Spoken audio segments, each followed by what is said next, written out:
4 weeks ago today, everything changed in Parkland. A gunman opened fire inside his former school, took lives, injured others, and left many with deep emotional scars. We've also seen important questions raised in the time since about how law enforcement responded to the crisis.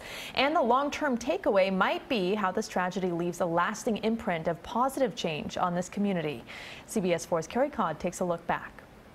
It all began on Valentine's Day at 2:21 p.m. That's when the Broward Sheriff's Office says 19-year-old Nicholas Cruz walked into the freshman building at Marjory Stoneman Douglas High School, took out an assault rifle, and started firing. We have possible, could be firecrackers. I think we got shots fired.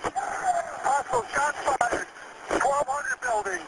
School Resource Officer Scott Peterson was armed and on campus and reported what he heard. He would later be criticized for not entering the school. Cruz's violence lasted about 6 minutes. He's accused of murdering 17 and injuring 17 others. He left the school with the mass of students, hoping to blend in. After getting a drink at a store, police arrested him a short distance away. Are you Nicholas Jacob Cruz? Yes, ma'am. As Cruz appeared in court the next day, the shock over the unthinkable violence overflowed. Memorials brought the community together to remember the students, teachers, and coaches who died in the gunfire, lives of promise and hope cut short by bullets. All the people here are here because we love each other, and every child is our child. We also learned the stories of heroic teachers and students who saved lives. He saved our lives, and I'm never going to be able to repay what he did for us. And students from the school reacted with outrage at gun laws that allowed Nicholas Cruz to purchase an assault rifle before he could purchase a beer. They say that tougher gun laws do not decrease gun violence.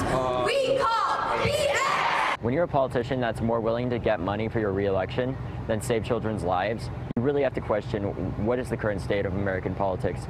Their anger and action led to the Never Again movement. Students and parents took their message to Tallahassee. Some also met with President Trump. The community gathered for a CNN town hall to directly question elected officials about gun laws and how to prevent school shootings.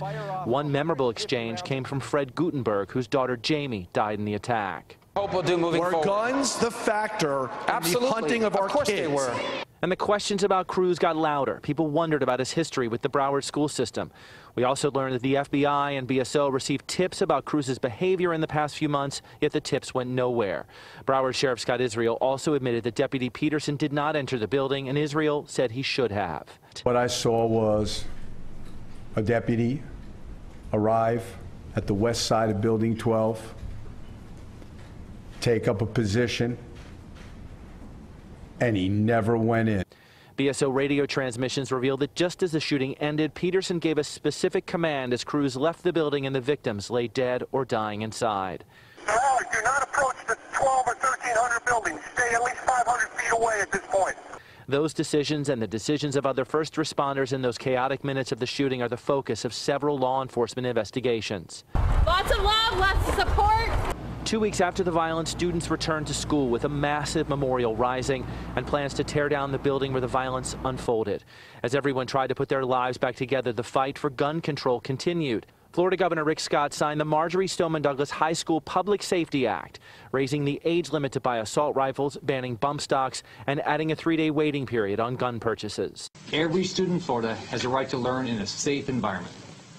And every parent has a right to send their kids to school knowing that they will return safely at the end of the day. I wish I could tell you that I'm happy, but how could we be happy?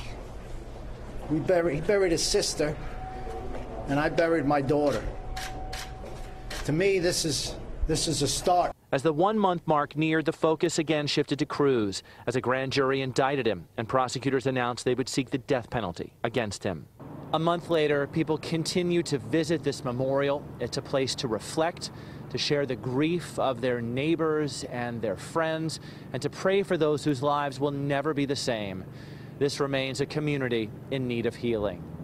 In Parkland, Carey, CBS 4 News.